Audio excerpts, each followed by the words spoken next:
ഇനി നമുക്കെടുക്കാനുള്ളത് making of Indian constitution, Indian ഭരണഘടനയുടെ നിർമ്മാണം. Making of Indian constitution. One of the important achievements of independent India is the making of the Constitution. The Constitution was formally made by the Constituent Assembly, which was formed in 1946. The first meeting of the Assembly was held on 9th December 1946. The members of the Constituent Assembly were chosen by indirect election by the members of the provincial legislative assemblies, which were formed under the Government of India Act 1935. The Constituent Assembly was formed on the basis of the proposals suggested by the Cabinet Mission. The important proposals are: each province and princely state was given representation proportionate to its strength of population. One member for 10 lakhs people were the formula adopted to give representation. The seats in each province were distributed among the three main communities, Muslims, Sikhs and General, in proportion to their strength in population. Members of each community in the provincial legislative assembly elected their own representatives by the method of proportional representation with single transferable vote. The method of the selection of representatives of princely states was to be determined by consultation. Indian ഭരണഘടനയുടെ നിർമ്മാണം. എങ്ങനെയാണ് Indian ഭരണഘടന നിർമ്മിച്ചത്? അപ്പോൾ നമുക്ക് എങ്ങനെയാണെന്ന് നോക്കാം. Indian ഭരണഘടന നിർമ്മിച്ചത് ഭരണഘടനാ നിർമ്മാണ സഭയാണ്. 1946 ക്യാബിനറ്റ് മിഷൻ പദ്ധതിയിലെ നിർദ്ദേശങ്ങളനുസരിച്ച് ഭരണഘടനാ നിർമ്മാണ സഭ രൂപീകരിക്കുന്നത്. ഇനി ഭരണഘടനാ നിർമ്മാണ സഭയിലെ അംഗങ്ങളെ തിരഞ്ഞെടുത്തത് ബ്രിട്ടീഷ് ഇന്ത്യൻ പ്രവിശ്യകളിലെ നിയമസഭകളിൽ നിന്നും നാട്ടുരാജ്യങ്ങളിൽ നിന്നുമാണ്. ബ്രിട്ടീഷുകാർ ഭരിക്കുന്ന സമയത്ത് ഇവിടെ 2 തരത്തിലുള്ള പ്രദേശങ്ങളാണ് ഉണ്ടായിരുന്നത്. ഒന്ന് ബ്രിട്ടീഷുകാർ നേരിട്ട് ഭരണം നടത്തുന്ന പ്രദേശങ്ങൾ, അതാണ് British Indian provinces, British Indian പ്രവിശ്യകൾ. മറ്റൊന്ന് ബ്രിട്ടീഷുകാരുടെ മേൽനോട്ടത്തിൽ തന്നെ രാജാക്കന്മാർ ഭരണം നടത്തിയിരുന്ന പ്രദേശങ്ങളുണ്ടായിരുന്നു, അതാണ് പ്രിൻസ്ലി സ്റ്റേറ്റ്സ്, നാട്ടുരാജ്യങ്ങൾ. ബ്രിട്ടീഷ് ഇന്ത്യൻ പ്രവിശ്യകളിൽ 1935 ഇന്ത്യ ഗവൺമെൻറ് നിയമപ്രകാരമാണ് നിയമസഭകൾ രൂപീകരിക്കപ്പെട്ടത്. ഓരോ ബ്രിട്ടീഷ് ഇന്ത്യൻ പ്രവിശ്യക്കും നാട്ടുരാജ്യത്തിനും അവരുടെ ജനസംഖ്യക്കാനുപാതികമായിട്ടാണ് സീറ്റുകൾ അനുവദിച്ചിരുന്നത്. ജനസംഖ്യക്കാനുപാതികമായിട്ടെന്ന് പറയുമ്പോൾ 10 ലക്ഷം പേർക്ക് ഒരാൾ എന്ന അനുപാതത്തിലാണ് സീറ്റുകൾ നിശ്ചയിച്ചത്. ഇനി ഓരോ പ്രവിശ്യയിലെയും സീറ്റുകളെ മുസ്ലിങ്ങൾ, സിഖുകാർ, പൊതുവിഭാഗം ഇങ്ങനെ 3 പ്രധാന സമുദായങ്ങൾക്ക് വീതിച്ചു നൽകി.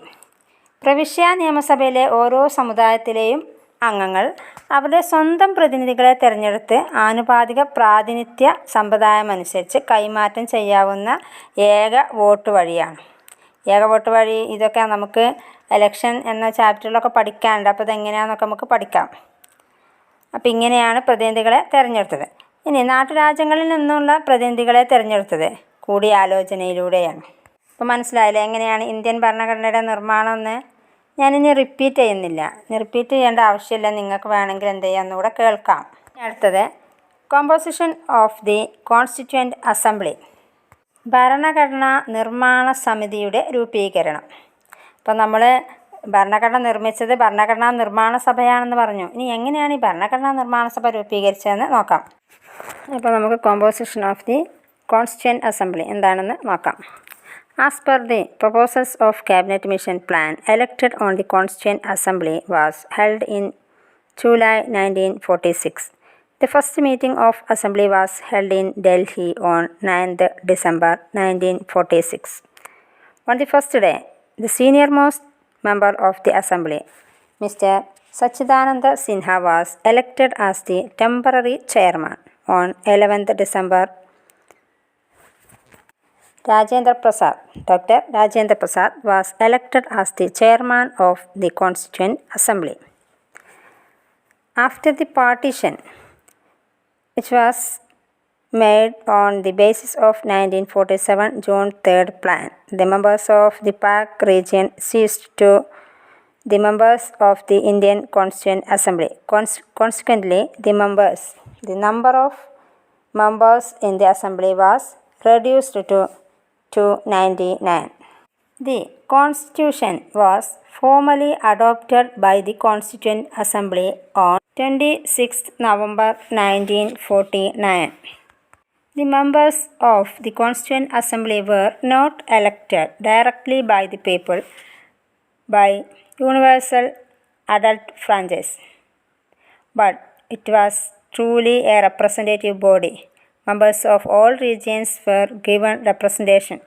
Scheduled castes were also given adequate representation. അപ്പോൾ ഇന്ത്യൻ ഭരണഘടനാ നിർമ്മാണ സഭയുടെ രൂപീകരണം എങ്ങനെയാണ് ഇന്ത്യൻ ഭരണഘടനാ നിർമ്മാണ സഭ രൂപീകരിച്ചതെന്ന് നോക്കാം. ക്യാബിനറ്റ് മിഷൻ പദ്ധതി പ്രകാരമാണ് ഭരണഘടനാ നിർമ്മാണ സഭ രൂപീകരിക്കുന്നത്.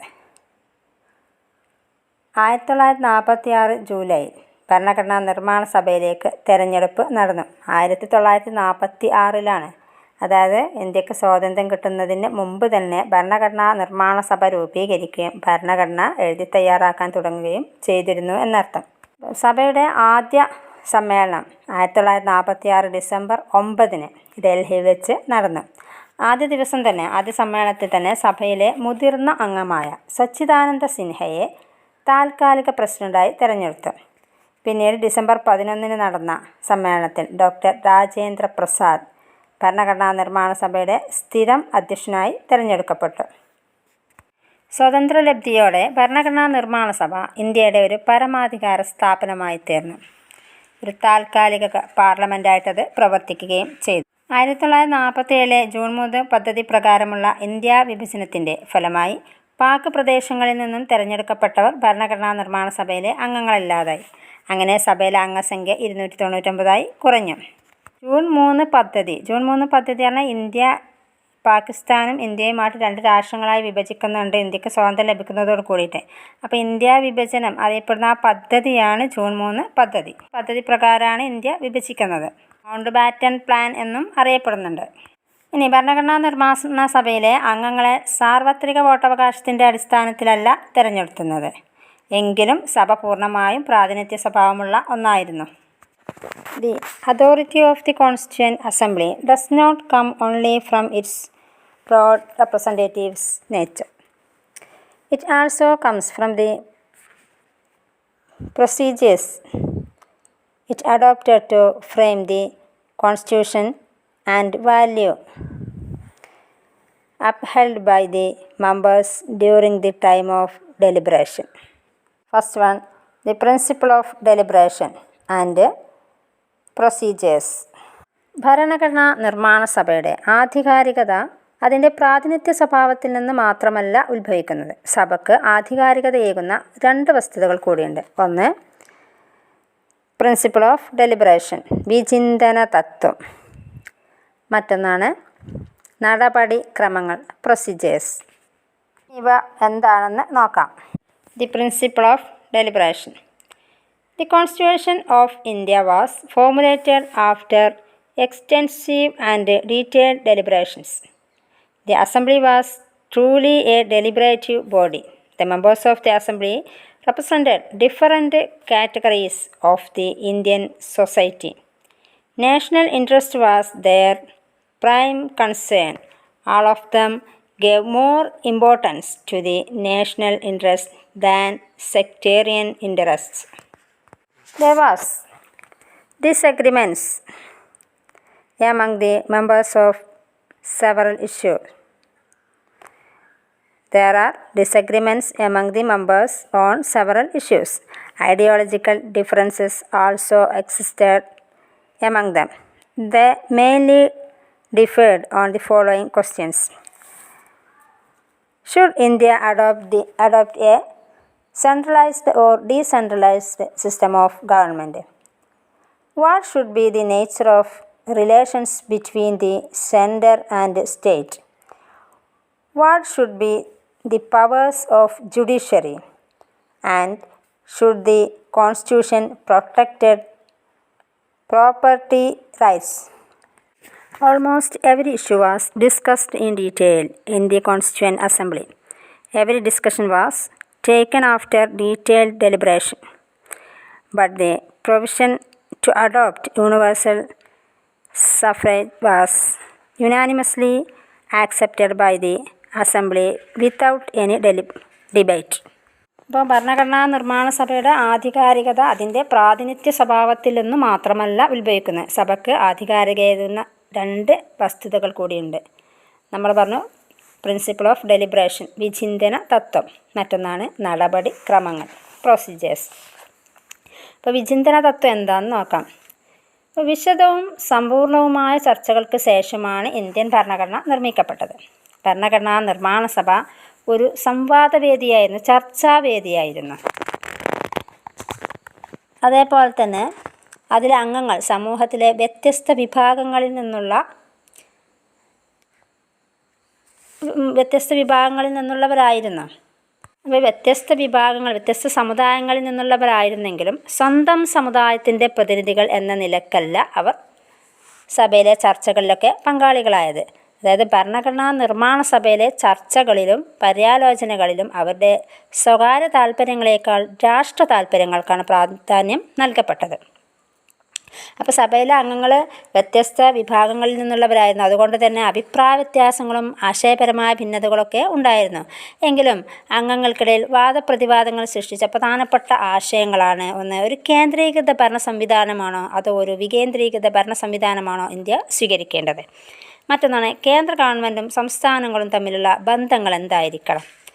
അതേപോലെ മറ്റൊന്നാണ്, ജുഡീഷ്യറിയുടെ അധികാരങ്ങൾ എന്തെല്ലാമായിരിക്കണം? സ്വത്തവകാശത്തിന് ഭരണഘടന സംരക്ഷണം നൽകണമോ? ഇങ്ങനെയുള്ള ചർച്ചകളൊക്കെ ഇത്തരം പ്രശ്നങ്ങളൊക്കെ വിശദമായിട്ട് ചർച്ചക്കെടുത്തിരുന്നു. അതായത് ഒരു ആധുനിക രാഷ്ട്രത്തിൻ്റെ അടിത്തറയിലുള്ള ഓരോ പ്രശ്നവും ഏറ്റവും മികവുറ്റ രീതിയിൽ തന്നെ സഭയിൽ ചർച്ച ചെയ്യപ്പെട്ടു. അങ്ങനെ ഓരോ പ്രശ്നവും സമഗ്രമായി ചർച്ച ചെയ്തും വിശകലനം നടത്തിയുമാണ് അന്തിമ തീരുമാനം കൈക്കൊണ്ടത്.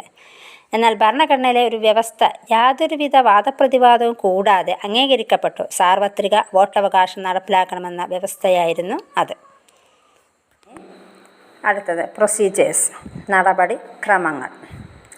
For the smooth functioning of the assembly, various subcommittees were formed.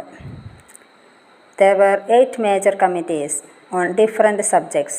Jawaharlal Nehru, Dr. Rajendra Prasad, Sardar Patel, Maulana Abdul Kalam Azad and Dr. B.R. Ambedkar chaired the committees.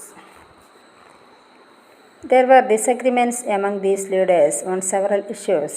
In spite of all these, all of them worked together. അപ്പോൾ നടപടിക്രമങ്ങൾ. സഭയുടെ പ്രവർത്തനം സുഗമമായി നടത്തിക്കൊണ്ടു പോകുന്നതിന് വിവിധ കമ്മിറ്റികൾ രൂപീകരിച്ചു. അതായത് ഭരണഘടനാ നിർമ്മാണ സഭയെ വിവിധ കമ്മിറ്റികളായിട്ട് രൂപീകരിച്ചു. പ്രധാനമായിട്ടും 8 കമ്മിറ്റികളാണ് ഭരണഘടനാ നിർമ്മാണ സഭയ്ക്ക് ഉണ്ടായിരുന്നത്. പ്രധാനമായിട്ടും അതിലെ കമ്മിറ്റികൾ അധ്യക്ഷത വഹിച്ചിരുന്നത് ജവഹർലാൽ നെഹ്റു, രാജേന്ദ്ര പ്രസാദ്, സർദാർ പട്ടേൽ, അബ്ദുൽ കലാം ആസാദ്, B.R. അംബേദ്കർ എന്നിവരായിരുന്നു. ഇവരുടെ അധ്യക്ഷതയിലാണ് ഈ കമ്മിറ്റികളൊക്കെ പ്രവർത്തിച്ചിരുന്നത്. ഈ നേതാക്കന്മാർക്കിടയിൽ പല കാര്യത്തിലും അഭിപ്രായ ഭിന്നതകൾ ഉണ്ടായിരുന്നുവെങ്കിലും ഇവർ എല്ലാ കാര്യത്തിലും ഒന്നിച്ച് പ്രവർത്തിക്കാൻ തീരുമാനിച്ചു. പല പ്രശ്നങ്ങളിലും ഇവർ യോജിപ്പുണ്ടായിരുന്നില്ല, എന്നാലും അവരെല്ലാവരും ഒത്തൊരുമിച്ച് പ്രവർത്തിച്ചു. Each committee drafted particular provisions of the Constitution and put them for debate by the entire Assembly. Attempts were also made to arrive at consensus on several issues. ഓരോ കമ്മിറ്റിയും ഭരണഘടനയുടെ പ്രത്യേക വ്യവസ്ഥകൾ തയ്യാറാക്കുകയും സഭയിലെ എല്ലാ അംഗങ്ങളുടെയും ചർച്ചയ്ക്ക് വിധേയമാക്കുകയും ചെയ്തു. അഭിപ്രായ വ്യത്യാസങ്ങളെല്ലാം ചർച്ച ചെയ്ത് ഒരു സമവായത്തിലെത്താൻ ശ്രമങ്ങൾ നടത്തുകയും ചെയ്തിരുന്നു. Drafting committee played the most important role in the making of the Constitution. To prepare Constitution, a drafting committee under the chairmanship of Dr. B.R. Ambedkar was appointed in August 1947. ഭരണഘടനാ നിർമ്മാണ സമിതിക്ക് ചുക്കാൻ പിടിച്ചത് ഡ്രാഫ്റ്റിംഗ് കമ്മിറ്റിയായിരുന്നു. ഭരണഘടനയുടെ കരട് പകർപ്പ് തയ്യാറാക്കുന്നതിന് വേണ്ടി 1947 ഓഗസ്റ്റിലാണ് ഡ്രാഫ്റ്റിംഗ് കമ്മിറ്റി നിയമിക്കപ്പെട്ടത്. ഡോക്ടർ അംബേദ്കർ ആയിരുന്നു കമ്മിറ്റിയുടെ chairman. After considering the proposals and opinion of various other committees, the drafting committee prepared a draft constitution. In November 1948, the Assembly started its discussion on draft constitution.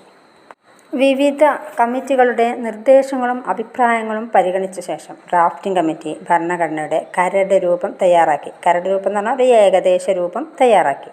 1948 നവംബറിൽ ഭരണഘടനാ നിർമ്മാണ സഭ ഇത് ചർച്ചക്കെടുക്കുകയും ചെയ്തു.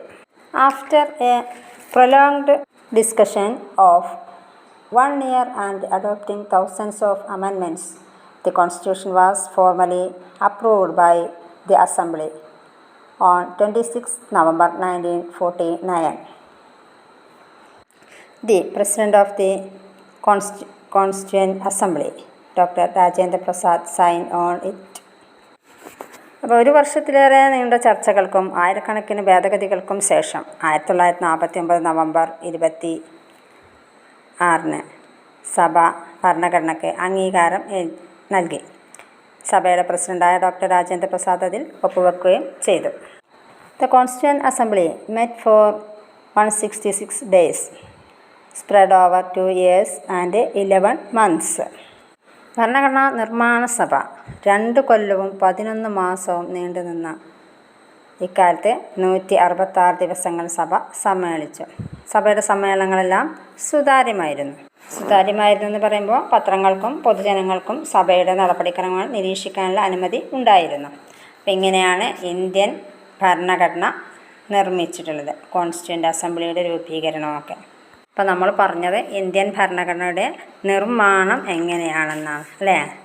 ഭരണഘടന എങ്ങനെയാണ് നിർമ്മിച്ചത്, ഭരണഘടനാ നിർമ്മാണ സഭ എങ്ങനെയാണ് രൂപീകരിച്ചത്, അതേപോലെ അതിൻ്റെ ആധികാരികതയേകുന്ന 2 വസ്തുതകൾ കൂടി പറഞ്ഞു.